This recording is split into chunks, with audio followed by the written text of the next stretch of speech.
Hello, good day sa tanan. Hello mga kamot-mot, meron lang akong i-share. Makikita nyo sa video, drain plug yan na loose thread.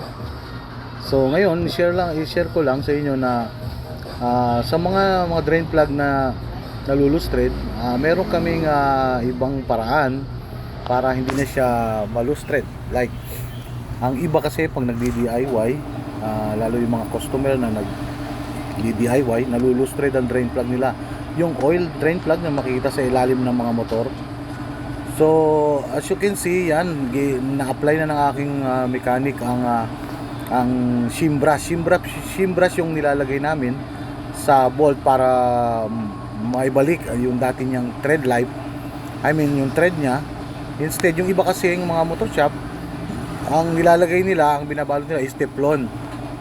So every change oil, Teflon lang ang ginagamit nila para uli mahigpitan ang kanilang mga bolt na loose thread. Sa Bisaya, naharos siya.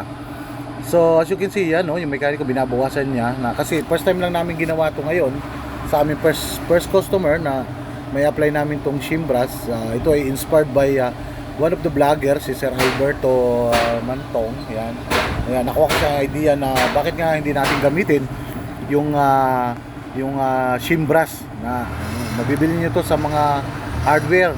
Yan yung shim brush.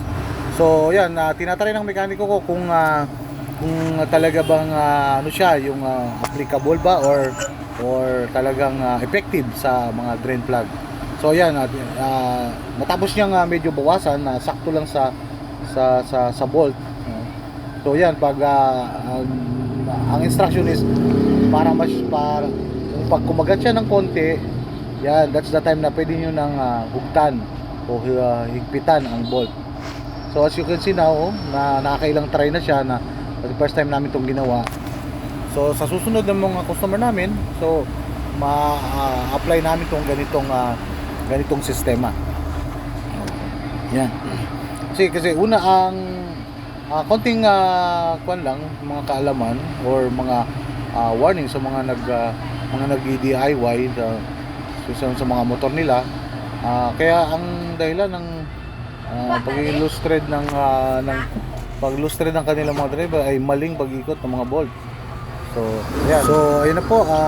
Siguro hanggang dito na lang muna ako. Salamat sa inyong lahat.